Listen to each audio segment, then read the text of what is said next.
বেশিরভাগ কেন সকলেই তো উম্মত মুহাম্মদ, শুধু তারা আলীর শানকে চেপে রাখেনি, প্রকৃত অর্থে এটাকে আলীর শান চেপে রাখা বলে না, এটাকে কি বলে জানেন?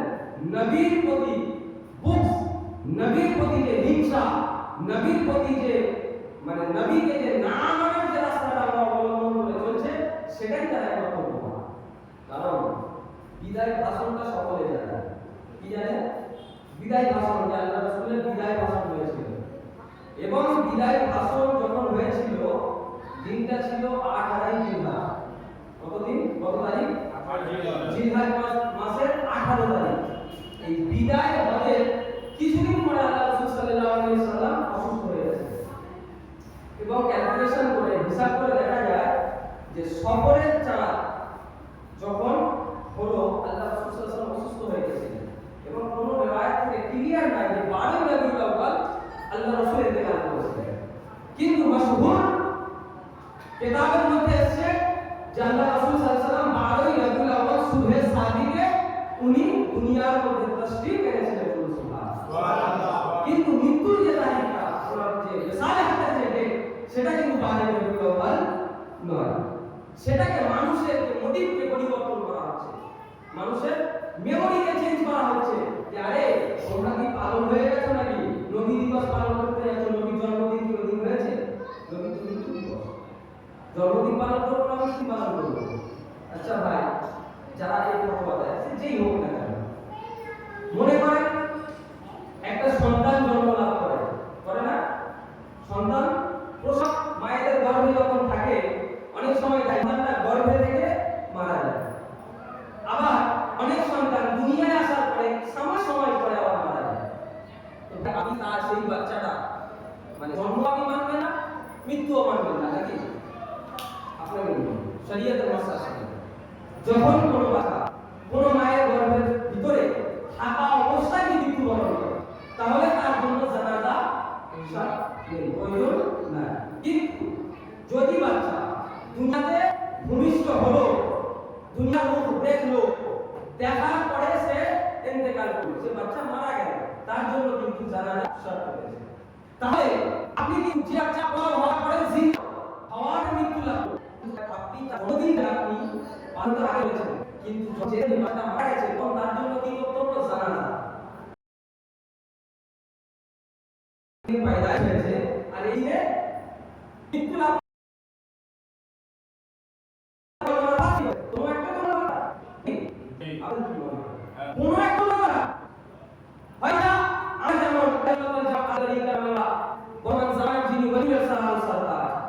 আমাদের প্রিয় মুর্শিদ এনাদের যত বর্ণনা করা যায়, তো এনাদের বর্ণনাতে কোনদিন এনাদের মোকাবেলা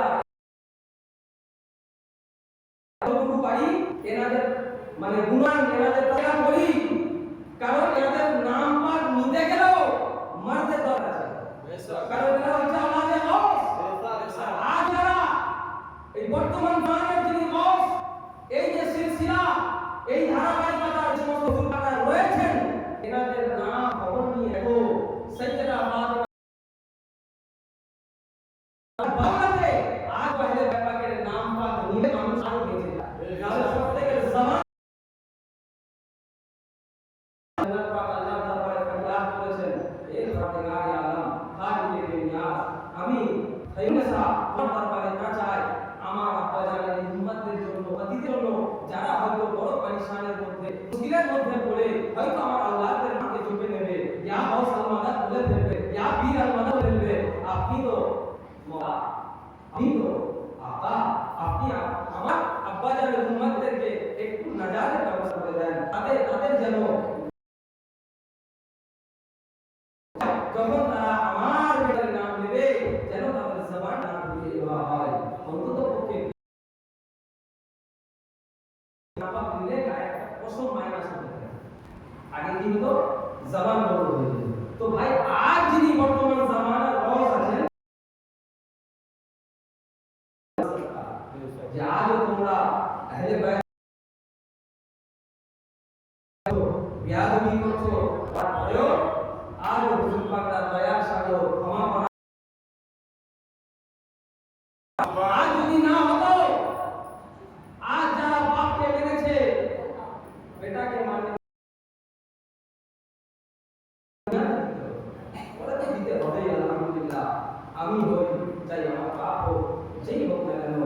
গুস্তাখ আহলে বাইত মাফ নাই, পরকালেও মাফ। আমি কোন ক্ষেতের মধ্যে ছিলাম আর কি আছি, আর আমার পরের জেনারেশন কি করবে। আমাদেরকে বলা হচ্ছে যে আমার ক্রিয়েশনে আমি কি বলবো। আপনারা দেখেন না, সারা কায়নাত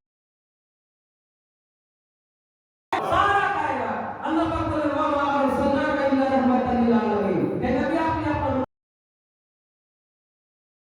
মাহবুবকে জনাবে মুহাম্মদ রাসূলুল্লাহ সাল্লাল্লাহু আলাইহি ওয়াসাল্লাম করে সমগ্র মানব জাতির জন্য পাঠিয়ে দিলাম, কায়নাতের জন্য। আর অন্য দরবার পার্থক্যটা জন্য, সমগ্র মাখলুকাতের জন্য, আল্লাহর সৃষ্টি জগতের জন্য ঠিক একই সামনে আল্লাহ সাল্লাল্লাহু এবং বললেন মান কুনতু মাওলা সিদ্দিকের জন্য মাওলা আলীকে মাওলাইত্ব খেতাব।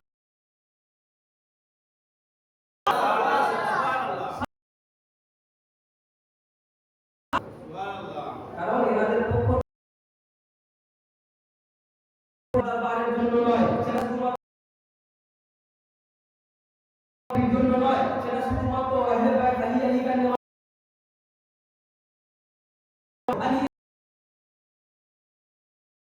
আলী সুন্নিদের জন্য। আপনি যেমন নেবেন তেমন পাবেন। আপনি জানেন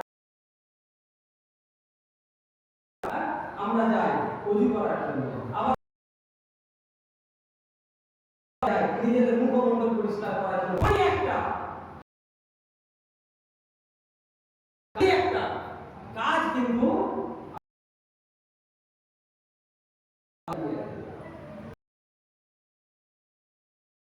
কথা শুনেছি, নহমদের কথা শুনেছি। আমি মুহাম্মদ রাসূলুল্লাহ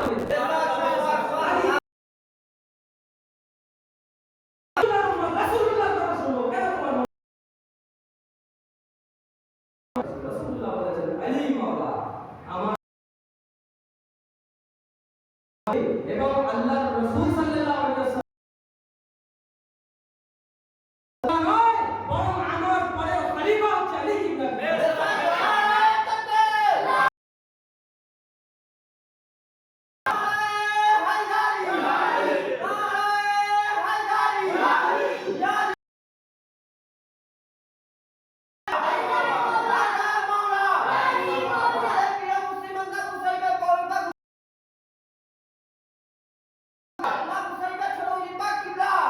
আবি তো ভাই, তো আমরা উম্মতে মুহাম্মাদি সর্বপ্রথম শর্ত আলীকে মানা। যারা আলীকে মেনেছে, যারা আলীকে মেনেছে, আলীকে কারা মানে? যাদের ওয়ালিদের প্রয়োজন হয়, যাদের পেট আলীর নাম নিয়ে চলে। ঈদে মিলাদুন নবীতে যদি চামড়া বিক্রি হতো, ঈদে মিলাদুন নবীতে যদি ফিতরা ও যাকাত এর জন্য বেরাত হতো না। এত আল্লাহকে মাননেওয়ালা, আরে ভাই তুমি আল্লাহকে এত মাননেওয়ালা, কুরবানির সময় তো কুরবানি করেছিল, আল্লাহ পাক মোষ কুরবানি করেছিল। আপনারা জানেন কি হযরত ইসমাঈল আলাইহিস সালামের বাকিয়াতে কি পাওয়া যায়? দুম্বা বলল যাও এখনি হযরত জায়গায় লাগিয়ে দাও। আর হযরত ইসমাঈল আলাইহিস সালাম পাশে দাঁড়িয়ে রইলেন। ওনারা একটা পর্যন্ত কাটলো না, অবাক দেখা গেল পাশ থেকে তাকবীরে তাসবিহ দিতে স্টার্ট করলেন, শুরু করলেন।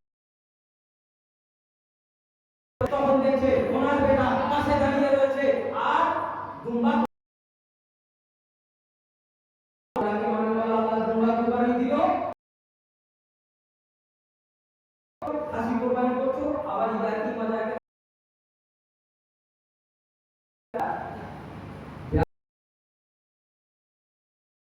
ভাই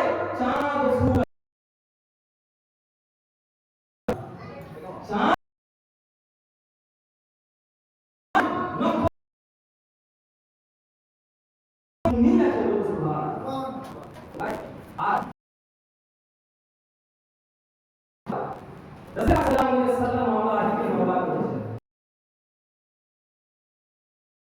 শেষ করলেন এলান, উনি সমগ্র এলান করলেন, চলে অতঃপর উনি করেছিলেন। এবং যাই হোক, শোনেন, আপনারা জানেন পয়দাইশ যখন সাল্লাল্লাহু আলাইহি ওয়াসাল্লাম যখন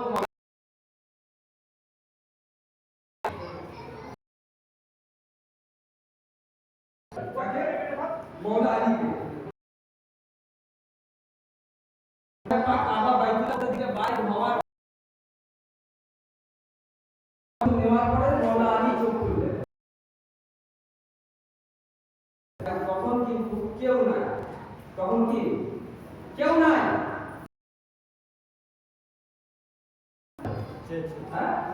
আবু জেহেল, আবু জেহেল এই যে দিনটা, এই দিনটা আবু জেহেল পর্যন্ত অনেক দাসীকে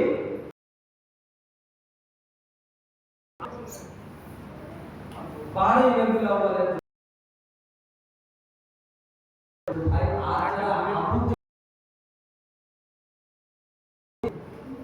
আবু জেহেলের উত্তর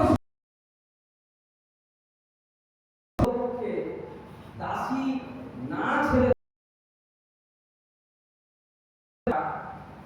অন্তত পক্ষে বা যদি ওরা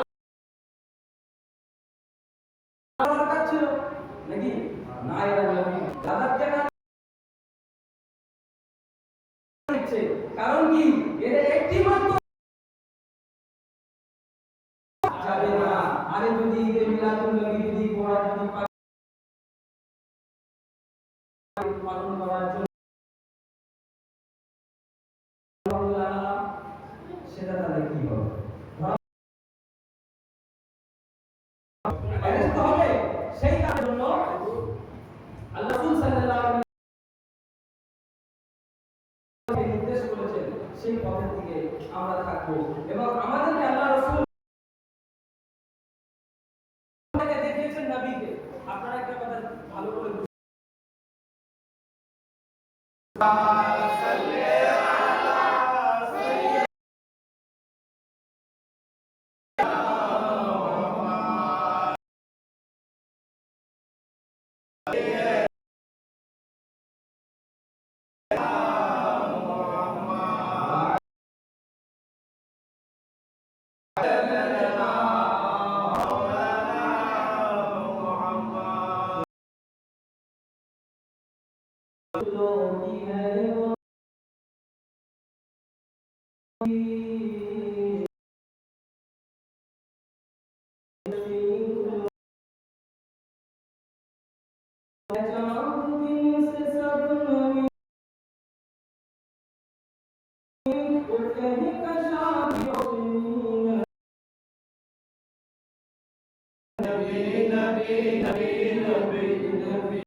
আওয়াজ তো রশিদ পাকের বাইরে যাচ্ছে না,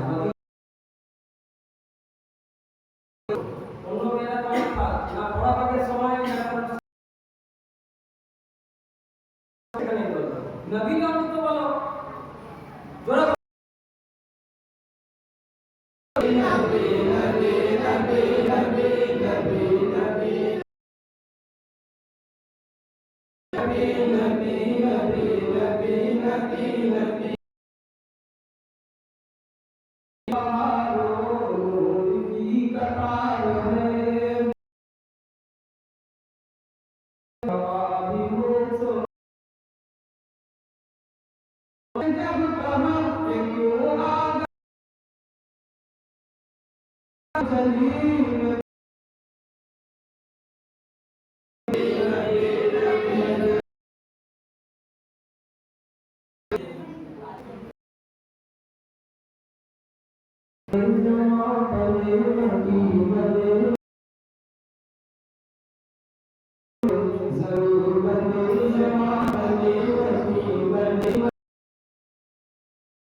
নবীর উপর থেকে চলবে এবং শেষ জামানার উম্মত আমার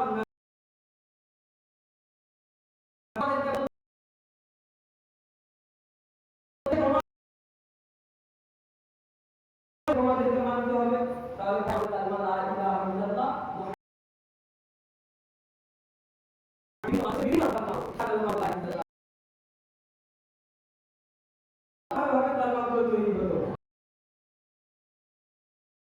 এই উম্মতে মুহাম্মাদি, আমরা উম্মতে মুহাম্মাদি, আর আমি বলছি লা ইলাহা ইল্লাল্লাহ মুহাম্মাদুর রাসূলুল্লাহ। তাহলে কিন্তু আপনি তো সারা এ জামানার সুলতান, এ জামানার এখানে তো অন্য নবীর কালমা চলে না। উত্তর শুনি মওলা হযরত আবু বকর সিদ্দিক পর যখন শেষ জামানার সুলতান বেরিয়ে এলো আলী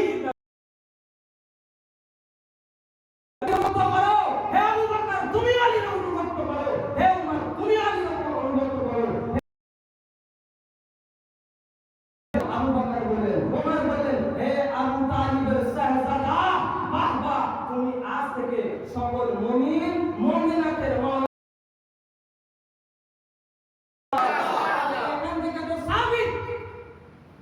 এখান থেকে সাবিত যে মুমিন হবে সে আলীকে মওলা হবে, মুমিন হবে না সে তো মওলা কি করবে। আমরা আল্লাহ রাসূল কিতাব পাকের মধ্যে আলী খলিফা আমার পরে উত্তর শুনি হচ্ছে আলী ইবনে আবি তালিব। তো ভাই আলীকে তো শুধু চুপিসারি বলেননি, হাত কেটে দিয়ে বলেছেন, কারণ এখানে সন্দেহের কোনো জায়গা নাই। মজলিসে আমি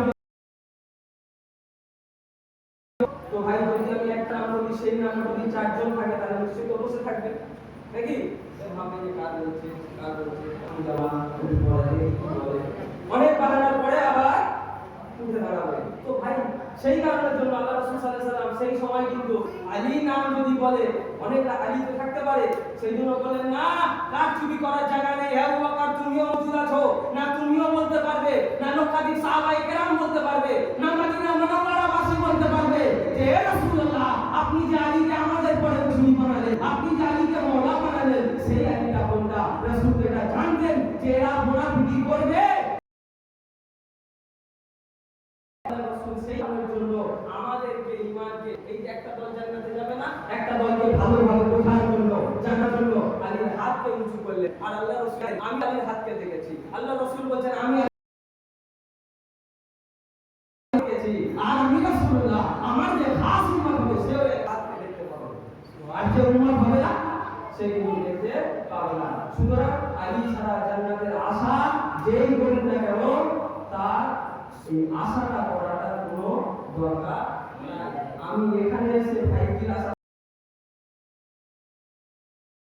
আপনার জায়গা অনেক গুরুত্ব আছে, আপনার জায়গা অনেক গুরুত্ব আছে, আপনার এটা মসজিদ বা এই এলাকা অনেক গুরুত্ব আছে, থানা অনেক গুরুত্ব, পুলিশ অনেক গুরুত্ব, প্রশাসন অনেক গুরুত্ব, কিন্তু ভাই আপনার কানেকশন কিন্তু আল্লাহ রাব্বুল বলেছেন হে মানব জাতি তোমাকেও পাঠিয়েছি আমি, তোমার নামাজ মজবুত আছে, তোমার রোজা মজবুত আছে, তুমি নামাজের জন্য জুলুস পিছতে পারো, তুমি নামাজের জন্য মিলাদ পিছতে পারো, তুমি নামাজের জন্য তোমার আর যাবতীয় কাজ আছে তুমি সব কিছু পরিবর্তন করতে পারো, কিন্তু আমার নবীকে তো তুমি পরিবর্তন করতে পারো না। নবীর পয়দাইশ পারে রবিউল আউয়াল, পারে রবিউল আউয়াল, নামাজ পেয়েছি নবীর জন্য, নামাজ পেয়েছি নবীর ওসিলায়, রোজা পেয়েছি ওসিলায়, হজ পেয়েছি নবীর ওসিলায়। আরে ভাই আমরা আলীওয়ালা আরে বলি হযরত মাওলানা কায়নাত শেখ খোদা হায়দার কারা আল্লাহ রাসূল সাল্লাল্লাহু আলাইহি ওয়াসাল্লামের যখন জানুতে যখন আরাম ফারমাচ্ছিলেন কে? রাসূলুল্লাহ মাওলানা কায়নাত পাকে আপনারা কোন নামাজি, কেমন আকীদাপূর্ণ, কেমন ঈমানদার, সেই ঘটনা তো আমরা বয়ান করছি, আমরা এটা বয়ান করছি যে আল্লাহ রাসূল সাল্লাল্লাহু আলাইহি ওয়াসাল্লাম একা বসে আছেন, শুয়ে হযরত মাওলানা কায়নাত পাকে জান করে ইয়ো অবস্থায় দেখা গেল আসরের রাত হয়ে গেল, সূর্য ডুবে গেল, হযরত মাওলানা কায়নাত পাক শেখ খোদা হায়দার কারা কান্না করতে ওনার চোখ থেকে এক টুকরা পানি আল্লাহ রাসূলের মুসাফ মুবারকে পড়লো, মুখমণ্ডলে পড়লো। আল্লাহ সাল্লাল্লাহু আলাইহি ওয়াসাল্লাম মাওলানা কায়নাত পাকের চেহারার দিকে তাকালেন, হে আলী তুমি কেন কাঁদো? হযরত মাওলানা কায়নাত বললেন ইয়া রাসূলুল্লাহ ইয়া হাবিবাল্লাহ আমার বিরাজনীকে আপনি ক্ষমা করবেন। কেন কি বাবা বলছেন ইয়া রাসূলুল্লাহ আমি চিন্তা করলাম আমার তো আসলে আমার নিয়ম সেই কারণে একটু মানছি, তো বলছেন আল্লাহ রাসূল সাল্লাল্লাহু আলাইহি ওয়াসাল্লাম বলছেন আলী বাবা কান্না কি আছে? তখন বলছেন আমি তো আসলে নামাজ কাজা করে দিলাম। আল্লাহ রাসূল সাল্লাল্লাহু আলাইহি ওয়াসাল্লাম বললেন আলী তুমি তো আমাকে ডাকতে ডাকতে মাওলানা কায়নাত পাকের জন্য বেয়াদবি আমার জন্য করবেন। আমি চিন্তা করলাম যদি আমি আপনাকে জাগিয়ে দিই, তাহলে আপনার যে রেস্ট্রিকশন, আপনি যে আমার জান্নাতে আছেন, আমি এটা কখনো সহ্য করতে পারবো না। আপনার রেস্ট নেওয়াটা, আমি আমার নামাজের থেকে আপনার সম্মান করাটা, আপনাকে আমার জান্নাতে ঘুমানোটা আমি নামাজের থেকে উত্তম মনে করে আমি আপনাকে জানাই বলবো সুবহানাল্লাহ। আল্লাহ রাসূল সাল্লাল্লাহু আলাইহি ওয়াসাল্লাম বলেন হে আলী আমি তোমার উপরে এত খুশি হয়েছি, তোমার আমার উপরে মহব্বত দেবে, আমার উপরে ভালোবাসা দেবে, আমি আলী তোমার উপরে এত খুশি হয়েছি যে আমি সূর্যকে বললাম সূর্য পালাতে যা, হে সূর্য পালাতে যা, বলুন সুবহানাল্লাহ। সূরা আবার চলে এলো, আসার পরে হযরত মাওলানা কায়নাত পাক আসরের নামাজ আদা করলেন, আবার সূর্য ডুবে গেল, মাওলানা কায়নাত পাকের নামাজ আদা হয়ে গেল। তো ভাই ছিল কিসের মধ্যে? নবীর মুহাব্বতের মধ্যে, বলুন সুবহানাল্লাহ। আর জিনিস পার হলো নবীর মুহাব্বতের মধ্যে। এতে যদি একক নামাজ কাজা হয়ে যায়, বললাম কার জন্য? নবীর জন্য। চা দোকানে বসে চা খেতে খেতে তো নামাজের ওয়াক্ত চলে যায়, সেদিকে তো খেয়াল করে না। গোসল করতে গেছি, সানেতে ভিড়, একটু বাহানা, ইমাম সাহেব বলে জানেন হুজুর একটু সানেতে খুব ভিড় ছিল, একটা বাহানা, আর সব বাহানা সব জায়গায় কাজে লাগবে। আল্লাহ রাব্বুল ইজ্জত উনি বেহতার জানে, বেশক সব কিছু হিসাব নিকাশ করে, কিন্তু ভাই হিসাব নিকাশ যেটা দেন হবে সেটা কিন্তু আমরা কেউ জানবো না। আলে মুহাম্মদ হচ্ছে মুহাব্বত। এই কাজটা কিন্তু সকলের আগে হবে, এটা থেকে খেয়াল রাখেন। তো বলার বক্তব্য হচ্ছে, আপনাদেরকে রিপিট করে বলার বক্তব্য হচ্ছে এটাই যে আপনারা আপনাদের ইমানের জায়গাটাকে ঠিক করেন। যদি আপনি নবী, অনেক সময় আছেন দেখবেন আমরা যখন মঙ্গলবার শরীফ যাই, পুণ্যিয়া শরীফ যাই, যখন যাই কিছু কিছু ব্যক্তি থাকে নামাজের জন্য চেঁচামেচি করে। আপনারা মনে হয় সে ওয়াকেও ভুলে গেছেন। বংশভাগের দরবারে আসছিল না, আস্তে আস্তে এক দুপা যাওয়ার পরে মৃত্যুবরণ করলো। মৃত্যুবরণ করার পরে যখন দুই ফেরেশতার মধ্যে ঝামেলা হচ্ছে, তো জাহান্নামের ফেরেশতা বলছে যে এ তো সবে এক দুপা বাড়ি থেকে বার হলো, একে কেন জান্নাতে দেবো? একে জান্নাতে দেওয়া যাবে না, একে জাহান্নামে দিতে হবে। জাহান্নামের ফেরেশতা বলছে না না, তুমি জানো না এ জান্নাতি, এ ওলি আল্লাহ ঘরে যাচ্ছিল, এ জান্নাতি। আল্লাহ পাকের কাছে ফর্মুলা চলে গেল, এ আল্লাহ ফেরেশতারা তো মালায়েকারা তো এই কথাটা বলছে। আল্লাহ পাক বলছে আচ্ছা তোমরা এক কাজ করো, নিজেদের মধ্যে ঝামেলা করো না, নিজেদের মধ্যে দাঙ্গা করো না, তোমরা ওই ব্যক্তিটার মৃত্যুর স্পট থেকে ওলি আল্লাহর বাড়ির দূরত্বটা মাপো, আর ওই মৃত্যুর স্পট থেকে ওর বাড়িটা দূরত্বটা মাপো। যদি দেখো ওলি আল্লাহর বাড়ির কাছাকাছি ওই ব্যক্তির ডেড বডিটা, ওই ব্যক্তির লাশ যদি দূরত্ব যদি ওলি আল্লাহর বাড়ি থেকে যদি কম হয়, তাহলে ওকে জান্নাতে দিয়ে আসো। আর যদি ওর বাড়ির কাছাকাছি যদি মৃত্যুবরণ করে, তাহলে ওকে জান্নাতের দিকে দিয়ে এসো। আল্লাহ রাব্বুল ইজ্জত ওলির ভালোবাসায় আল্লাহ পাক জমিনকে ইশারা করলেন, পেশ করলেন, হে জমিন তুমি কুঁচকে যাও, অর্থাৎ ছোট হয়ে যাও, যাতে ওলি আল্লাহর বাড়ি থেকে ওই ব্যক্তির মৃত্যুর স্পটটা যেন কাছে হয়ে যায়। সুবহানাল্লাহ। আল্লাহ যদি চায় ওলি আল্লাহর খাতিরে করেন, কোনো মোল্লার খাতিরে না। আল্লাহ যদি চায় ওলি আল্লাহর খাতিরে করেন, ভাই যুগের যিনি ওলি ছিলেন ওই যিনি সরদার আমাদের আকা মাওলা বড় হুজুর চাতা যিনি নয়, চার নম্বর দরবারে কোনো আম দরবার নয়। আবারও বলছি, অন্য কোনো দরবারের সঙ্গে দরবারে না তুলনা ছিল, না আজও আছে, না কিয়ামত তক হবে। এই দরবার হচ্ছে রাসূলুল্লাহ দরবার। এই দরবার এই জামানা হয় রাসূলুল্লাহ থেকে শুরু করে, শাহেনশাহ বাগদাদ থেকে শুরু করে, হুজুর মাওলানা থেকে শুরু করে, ওনার জামি শুরু কিয়ামত তক ইমাম মাহদি পর্যন্ত ওই একই ধারাবাহিকতার সঙ্গে চলে যাবে। সুবহানাল্লাহ। আরেকটা কথা বলি, যুগেতে এই যুগেতে যা কিছু প্রথম সূচনা হবে সেটা কিন্তু 4 নম্বর দরবার থেকে হবে। মাতা পাক মওলা পাকের জামানাতে ছিল, মওলা পাকের নাতি মাতা পাক করেছে না, মওলা পাকের নাতি মাতা পাক করেছেন। তো ভাই আমরা কিন্তু দেখতে পারি, দেখেছি কি না? তাহলে মওলা পাকের জামানায় দেখার মতো লোককে মওলা পাক, আজকে আমি আপনাদের কথা বলি, মওলা পাকের জামানায় মওলা পাকের দরবারে গেলেও যে সে দেখবে তারও কিন্তু কোনো গ্যারান্টি নেই। আজকে 4 নম্বর দরবারে তো অনেক লোক আছে। আমরা এই কাজের মসজিদে ধরে নেন 50টা লোক বসে আছি, ভাই 50টার মধ্যে কি 50 জন মাতম করে? আমি যদি বলি 4 নম্বর দরবারের লোক কেন মাতম করে না? আবার অনেকে আছে যারা এই মাতম সূচনা থেকে আজ পর্যন্ত বাড়িতে নেই, তারা হয়তো জানেই না যে 4 নম্বর মাতম হয়। আছে কি না? বুঝতে পারতেই পারে, সে বলবে আমি তো জানি না। তো দেখা গেল সে একদিন দুদিন মুড়ি হয়ে একবার বিদেশে চলে গেছে, বিদেশ থেকে তার ডেড বডি ফিরছে। তো ভাই সে মাতম আছে কি না জানবে কি করে? তার পরবর্তী বংশ রিলেশন বাপের রক্ষার্থে যদি বাপ 4 নম্বর দরবারে জলাম ছিল, বেটাও 4 নম্বর দরবারে ছুটে গিয়ে বড় হুজুর পাকের হাতে বাইয়াত গ্রহণ করেছে। বাইয়াত গ্রহণ করার পরে বলছে, যখন একদিন ছেলে যখন মাতাম দেখলো তখন বলছে আমার বাপের জামানায় তো এগুলো ছিল না, এখন কোথা থেকে? আরে ভাই তোর বাপের জামানায় তো তুই নিজে ছিলিস না রে, তোর বাপের জামানায় তো তুই ছিলিস না, তো তুই মাতাম কোথা থেকে দেখতে পারবি? তোর বাপ তো মুড়ি হয়েছে, মারা গেছে, বিদেশ ছিল, বিদেশেই মারা গেছে, তুই দেশে এসেছিস, তোর বাপ দরবারে যায়, দরবারে তুইও যাচ্ছিস, তুই আয় যা কিছু কর, তুই দেখ মাতম আছে কি না আছে।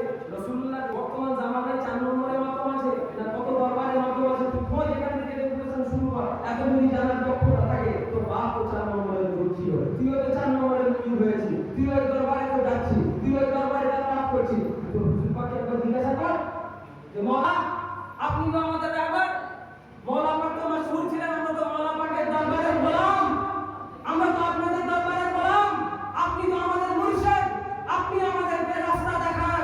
ইমাম পাকটা কি জিনিস আমার এই মধ্যে ঢুকছে না।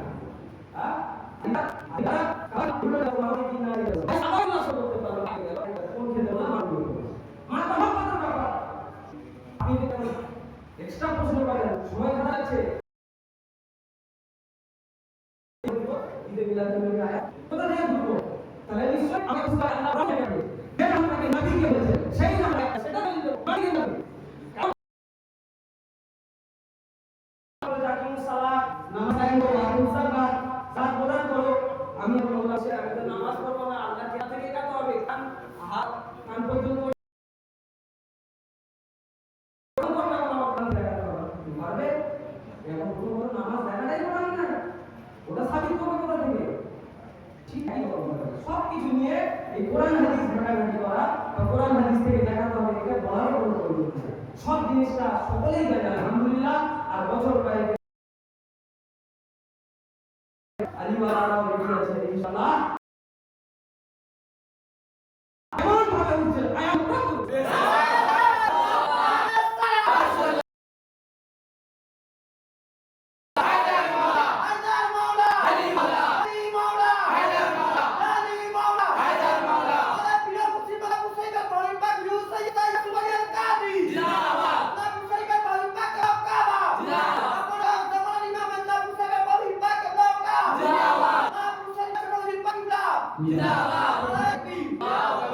ঝান্ডা বুলন্দ হয়েছে এ উঠছে তো উঠতেই থাকবে, চাই সে ঝড় হোক, চাই সে বৃষ্টি হোক, চাই সে তুফান হোক, যাই হোক না কেন এই ঝান্ডা ঝান্ডা উঠতেই থাকবে। আর এই ঝান্ডা বলে যারা আসবে তারাই একমাত্র শীতল অনুভব করতে পারবে, আর যারা ঝান্ডার ছায়া বলে আসতে পারেনি তাদের কিন্তু রোদ লাগবে। আপনারা আজকে দিনের সিস্টেমটা দেখেননি, আজকে রোদের এত পুকুর ছিল, খালি মানুষ চিন্তা করছে কখন একটু গাছের ছায়া পাবো, কখন একটু গাছের ছায়া পাবো। ঠিক একই রকম ভাবে এই যে ছায়া চলছে এটা চাইলে বাইরের ছায়া, এই কাজিয়া মসজিদ পার্কের যে ছায়া আছে এটা তো হেলে বাইরের ছায়া, এটা হচ্ছে জান্নাতি ছায়া। সুবহানাল্লাহ। আজকে বড় আফসোস লাগে আমরা যখন নাকি মানুষ আমরা আজকে এখানে আছি, আল্লাহ পাক যদি নেয় কোনো না কোনো ভাবে তো নেবে, নাকি নেবে কি নেবে না? আমি এখানে আছি বলে কি বেঁচে যাবো? যদি আমার মৃত্যু লেখা থাকে, আমি যদি অভিযোগ থাকি মৃত্যু হবে, কলকাতা থাকলেও মৃত্যু হবে, রাস্তায় থাকলে মৃত্যু হবে, পুকুরে থাকলে মৃত্যু হবে, ঘাটে থাকলে মৃত্যু হবে, হাটে থাকলে মৃত্যু হবে, মসজিদে থাকলে মৃত্যু হবে, যেখানে থাকবো সেখানে। তো ভাই ভাবছে আপনারা বলছে যে আগে যদি কলকাতা থাকতাম কলকাতায় মৃত্যু হয়, দক্ষিণ দিকে গেলে মৃত্যু হয়। ও জানে না দক্ষিণের দিকের হাওয়া আরো সুন্দর, আরো কোমল, আরো ঠান্ডা, এখানকার বাতাস হচ্ছে বলে আপনার পরিবেশ দূষণমুক্ত বাতাস। যত এলাকায় গাছ থাকে তত দূষণমুক্ত হয় না? ঠিক আপনাদের কি মনে হয়? তো ভাই 4 নম্বর দরবারে আজকে লোক কম, 4 নম্বর দরবারের বাজনা কম, এখানে হাওয়া বেশি আছে, এখানে হাওয়া বেশি আছে, এখানে গাছের যদি একটা পাতা নড়ে লোক কিন্তু জেনে যায় যে 4 নম্বরের ওখানে তো ঝড় হচ্ছে। সবাই মানে পরিচালনা করতে থাকে, মানে বলতে থাকে দেখে কি করছে আজকে গাছগুলো মসজিদ এত প্রোগ্রাম মানুষের হেড মনে হয় মাথা হয়ে যাচ্ছে, বুঝতেই পারছে না যে টাকা কোথা থেকে আসছে। এ দেখার কোনো দরকার নাই। আরে তুমি বুঝলেও লাভ পাবে না, কারণ এই পাওয়ার হাউস এখানকার পাওয়ার হাউস নয়, এ পাওয়ার হাউস হচ্ছে বাগদাদের পাওয়ার হাউস হচ্ছে মদিনার পাওয়ার হাউস, এ পাওয়ার হাউস হচ্ছে নেজাফের কারবালার পাওয়ার আপনারা শামসুল বানিনা বা শামসুনা আবাদাল্লাহ, অর্থাৎ সমগ্র সূর্য যা উদয় হয়েছে অস্ত চলে যাবে, কিন্তু আমার আহলে বায়াতের সূর্য থাকবে। পৃথিবীতে যত দরবার এসেছে আসবে সব চলে যাবে, একমাত্র থাকবে আহলে বায়াতের দরবার, মেঘনাপুর দরবার। একমাত্র দরবার থাকবে, কারণ এই দরবার হচ্ছে আসল খাস আহলে বায়াতের দরবার। ভাই এই দরবার যদি পাল্টি হয়ে যায় কায়নাতের কোনো দরবারই লাগবে না, এটা মনে রাখবেন। কারণ এই দরবার থেকে অলিপ্ত বন্ধন করা হয়, আমি যা খাবো তারই ছুরি মারবো, সহজ ব্যাপার। জামানা একটা জামানায় ছাড় পাবেন, পরের জামানায় আর ছাড় পাবেন না। আপনি আপনার ডায়মন্ড হারবারের খবর নিয়ে দেখেন, ডায়মন্ড হারবারের যে এখন সুপার পুলিশ এসছে না, কত ঘটনা দেখেন তদন্ত করে 1 সপ্তাহ 2 সপ্তাহ 3 সপ্তাহ লোক ধরে দিচ্ছে। তাই চিন্তা করেন সময়ের অপেক্ষা হুজুর মাওলানা পাক মাশহুর ছিলেন জামানা, ওনার পরে আল্লাহ পাক ইরশাদ আলী আলকার দিয়েছে, ওনার পরে মুস্তাশিদ আলী আলকার দিয়েছে, এত মাশহুর ছিলেন না যতটুকু হুজুর পাক মাশহুর ছিলেন। এই জামানার একজন সুলতান আছে যারা মাশহুর থাকবেন, আর এই জামানার যিনি এই বংশের যিনি শেষ মাশহুর আসবেন ইমাম মাহদী আলাইহিস সালাম। ইমাম মাহদী যেমন মাশহুর থাকবে তারা পূর্বের আল্লাহ পাক মাশহুর থাকবে। আমার হুজুর পাকের 1 সেকেন্ড লাগে না কারণ অলিপ্তকে কেড়ে নেওয়ার জন্য, 1 সেকেন্ডের প্রয়োজন না, পলকের মধ্যে ওকে বেঈমান ওকে ইমানদার থেকে জাহেল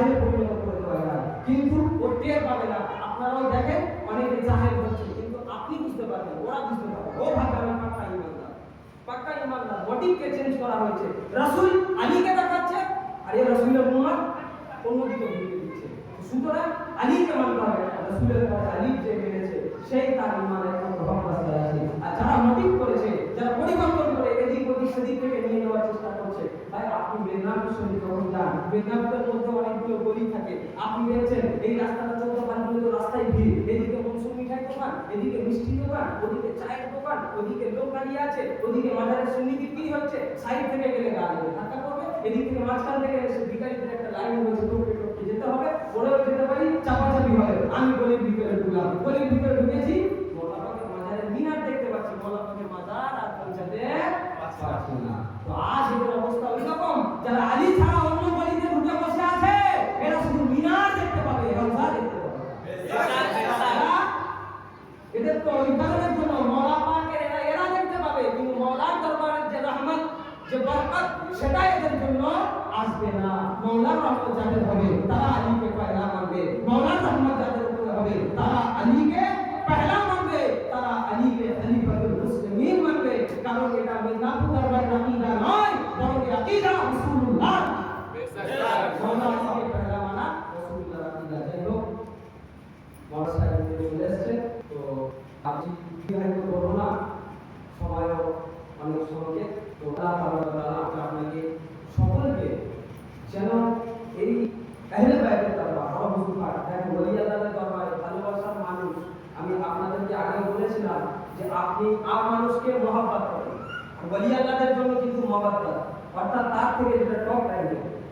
হ্যাঁ, তো সুতরাং কলকাতার যে সমস্ত উরুস পাকগুলো হয় এবং আমাদের দরবার পাক, আমাদের হুজুর পাকের নেতৃত্বে যেখানে যেখানে প্রোগ্রাম হয়, আপনারা প্রত্যেকেই হাজির হওয়ার চেষ্টা করবেন। প্রত্যেকে, নট আমি যাচ্ছি আপনি যাবেন না, আপনি যাচ্ছেন আমি যাব না, এগুলো যেন না হয়। প্রত্যেককে আপনার কোনো জরুরি কাজ রয়েছে, আপনি যেতে পারলেন না, ঠিক আছে, কিন্তু আপনি আর বসুন, তাগিদ করবেন, পাঠিয়ে দেন। আপনারা জানেন না যে ওলি আল্লাহর খেদমতের জন্য একজন নিয়োজিত হয়ে গেল, দুই বন্ধু হজে বের হলো, একজন নিয়োজিত হয়ে গেল ওলি আল্লাহর খেদমতে, একজন কাবা বাইতুল্লাহ তাওয়াফে। এবং দেখছেন কাবা বাইতুল্লাহ যখন ওই হাজী সাহেব যখন তাওয়াফ করে যখন আবার আসছে, চলে যখন এসছে, সকলে এসে দুইজনের সঙ্গে হাত মেলাচ্ছে, বলে সুবহানাল্লাহ। একজন বলছে, আরে আমি তো হজে যাইনি, আমি রাস্তায় যেতে যেতে একটা ওলি আল্লাহ দরবারের কুত্তা হয়ে গেছিলাম, আমি একটা ওলি আল্লাহর খেদমত করছিলাম, আমি তো হজে যাইনি, আমি হাজী সাহেব নয়। যে ব্যক্তিটা, যে তার সঙ্গী ছিল, বলছে মিথ্যা একদম কথা বলবে না, আমি নিজের চোখে, নিজের চক্ষু দ্বারা আমি কাবা বাইতুল্লাহ তাওয়াফ করতে তোমাকে দেখেছি, বলে সুবহানাল্লাহ। যদি আল্লাহ চায় অনেক কিছু করতে পারে, এবং আল্লাহ শুধু নিজে থেকে চাইবে না, আল্লাহ কিন্তু কারো ওসিলায় চাইবে। আল্লাহ রাসূলের পাক যখন মাওলায়ে কায়নাত পাকে নামাজের জন্য ওই সূরজকে যখন পাল্টে আলো, যদি সূরজ যদি ওয়াহাবি হতো, কি বলতো, হাম মোহাম্মদ কা नहीं सुनते, हम अल्लाह का सुनते, বলতো না, আল্লাহ শুনি, আমরা রাসূলুল্লাহর কথা শুনি না, কিন্তু রাসূলুল্লাহর কথা শুনতে হবে। সূরজও জানে, সূরজও জানে যে আমার নবীর কথা হচ্ছে শেষ কথা, আর আমার নবীর আদেশ হচ্ছে খোদারই আদেশ। কারণ আল্লাহ পাক বলেছেন যে আমার নবী যেটা বলে সেটা নিজে থেকে বলে না, খোদা বলেন। তো আজ যারা মান কুনতু মাওলা ফাহাযা লিকুল মাওলা এটাকে অস্বীকার করে, তারা রাসূলুল্লাহ মাওলায়ে কায়নাত পাকের উপরে, তারা মাওলায়ে কায়নাতকে অস্বীকার করে না, তারা রাসূলুল্লাহ অস্বীকার করে না, বরং তারা খোদা তাআলার অস্বীকার করে, বরং তারা খোদা অস্বীকার করে। কারণ রাসূল যখন বলেছেন আলী মাওলা, আলী মাওলা, আবু বকর তো সেই কারণের জন্য মেনেছিলেন না, ওমর ফারুক খলিফা এই কারণের জন্য মেনেছিলেন যে হে আবু তালিবের সাথে আপনি সকল মুমিনের মাওলা হয়ে গেলেন। তো ভাই মুমিন হলে মাওলা মানবে, মুমিন হলে মাওলা মানবে, মুমিন না হলে কোন দিনের জন্য মাওলায়ে কায়নাত পাককে মাওলা মানবে না। কারণ তারা খোদার কলকে মানতে পারে না। কাফের মুশরিক খোদার কল কোনদিন মানতে পেরেছে? পারবে না। তাই ওদের থেকে আবু জেহেল বলছে, আবু লাহাব, ওরা ভালো, ওরা ওদের দাসীদেরকে আজাদ করে দিয়েছিল। আর যারা ফতোয়াবাজি করে রাসূলুল্লাহ এই দিনে ওয়াফাত, এই দিনে ওনার বেলাদাত, তাদেরকে বলবো দুটির মধ্যে যে কোনো একটা পালন করুন, দুটির মধ্যে যে কোনো একটি পালন করুন। হয় বেলাদাত পালন করুন, না হয় বেশাল পালন করুন, আর না হয় নিজেদেরকে উম্মতে মুহাম্মাদি দাবিটা ছেড়ে দেন, উম্মতে মুহাম্মাদি দাবি রাখবেন না। কারণ আপনি উম্মত বলে দাবি করবেন, আপনি বাপের সম্পত্তি নেবেন, কিন্তু আপনি বাপের দোষী করবেন না, এটা তো মেনে নেওয়া যায় না। হ্যাঁ, এটা তো মেনে নেওয়া যাবে না বাবা। বাপের সম্পত্তিটা তোমার জরুরি পড়ে গেল, বাপের চার খানার দিন তুমি শ্বশুর বাড়ি গিয়ে উঠে আসো, বাপের 40 দিনে তুমি শ্বশুর বাড়ি গিয়ে উঠে আসো, এমনি সময় উঠে আসো, যে কারণের জন্য 73 মাযহাবের লোক, 73 মাযহাবের লোক যারা যারা আছে, যারা উম্মতে মুহাম্মাদী, তাদের জন্য নবী দিবসের জুলুস নয়, ঈদে মিলাদুন নবী পালন করা কর্তব্য আছে। আর না হয় তাদের যদি এই দিন যদি বহাদের দিন হয়, তাহলে তারা অন্তরপক্ষে এটা পালন করুক। কারণ তারা তো মৃত্যুর দিনে তো অন্তত কবর জিয়ারত করে না, এমনি আম পাবলিকে করে না, করে না। মৃত্যু যদি কারো হয়ে যায়, কবরটা তো জিয়ারত করা হলো, তো নবীর জন্য অন্তত জিয়ারত করবো, ইয়া নবী সালাম আলাইকুম না, আম মানুষের জন্য ঠিক আছে। যাই হোক, নবীর দিকে গেলে ওরা অ্যারেস্ট হয়ে যাবে। যাই হোক, ওরা দুনিয়া থেকে ইসলাম প্রাপ্ত মুনাফিক, কাফের, মুশরিক এবং ওদিকে তো আছে। তো আল্লাহ তাআলা আমরা আপনাদের সকলকে যেন আহলে বাইত পাকের গোলামি, আহলে বাইত পাকের দ্বারস্থ থাকা এবং আহলে বাইত পাকের যিনি আসল খাস বর্তমান জামানার হস বলিগুলোর সরদার ও সরতাজ হযরত মাওলানা সাইয়্যিদনা সৈয়দ সাহেব আসমানী আল-কাদিরি আল হাসান ওয়াল হুসাইন আল-বাকারি আলাইহিস সালাম পাক, যিনি আজ এই রাসূলুল্লাহ বিরাদত শরীফ সেই রাসূলুল্লাহ সাল্লাল্লাহু তাআলা আলাইহি ওয়া আলিহি ওয়াসাল্লামের 36 descendants of Muhammad Rasulullah sallallahu alaihi wasallam, অর্থাৎ রাসূলুল্লাহ সাল্লাল্লাহু আলাইহি ওয়াসাল্লামের 36তম বংশধর আমাদের আকা মাওলা বায়া হুজুর পাক সুবহানাল্লাহ। এই যে আহলে বাইত পাক 36তম বংশধর, এই 36তম বংশধরের কোনো কিউরিসিটির কোনো জায়গা নাই, কারণ আমাদের কাছে হার ওয়াক্ত সাজদা মওজুদ আছে। সুবহানাল্লাহ।